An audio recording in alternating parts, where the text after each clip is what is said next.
How's it going, everybody? Welcome back to 2A News Now, and I hope everybody's doing well. We all know that there's a lot of stupid people out there. For example, if you're traveling to work every day or coming home from work or just running some errands, let's say going to the grocery store, you see how badly somebody's driving, and it's usually more than one person you run across, and they'll cut you off in traffic, or they have their left blinker on permanently as they're driving down the highway. And that also goes for guns. There's a lot of stupid people out there that shouldn't own guns. And this is one example. Recently, a man accidentally shot himself in the butt. And when police caught up to him, he tried to blame it on somebody else. On November 3rd, police were dispatched to a gas station in the state of Washington. After a man accidentally shot himself in the butt, police were sent to a Shell gas station a little bit after 3 p.m. on Sunday. The reports that the man accidentally shot himself and then left the scene. The clerk at the gas station told police that the man stopped there at the gas station to fill up and possibly buy a few things. He was walking the aisles looking for something to purchase when a firearm fell out of his pants. The guy picked up the gun and put it back in his waistband, but it fell out again.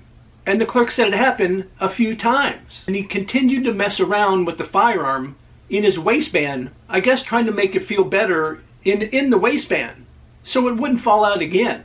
And as he continued to mess with the firearm, and the bullet went straight down and he shot himself in his own ass.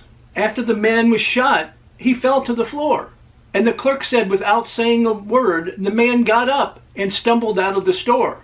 Another witness outside saw the man get into the passenger side of the car, and someone else drove him away.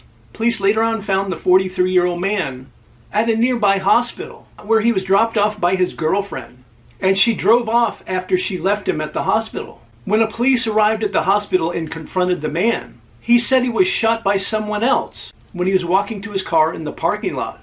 But of course there was video footage inside and outside the gas station that proved the guy's story was not true at all.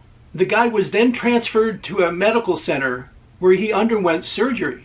Police also found his girlfriend, and she turned over his firearm that was hidden somewhere inside the car. The police said the guy had a previous felony conviction, which means it was illegal for him to have a firearm to begin with. And to really add insult to injury, the gun that he had was reported stolen. Police say that once the guy is released from the hospital, he will face at least 3 felony charges. And even though he was a felon and shouldn't have the firearm to begin with, if this idiot would have just had it in a holster, none of this would have happened. Pardon the pun, but the guy really made an ass of himself. And he's lucky he wasn't carrying that firearm appendix carry, because he could have hit his artery and it would have been all over for him. So he shot himself in the ass. He was a felon in the possession of a firearm. And he has to live with that embarrassment for the rest of his life. And of course he'll be convicted of his crimes. And how do you explain that to other prisoners? And if he doesn't, they'll still find out. As always, I would like to hear your thoughts about today's video in the comments section. And I appreciate everybody that supports the channel. You guys are always crushing it by liking, sharing, and subscribing, and hitting those post notifications, as well as leaving comments. And I really do appreciate it. And I invite you to come back and watch my next video.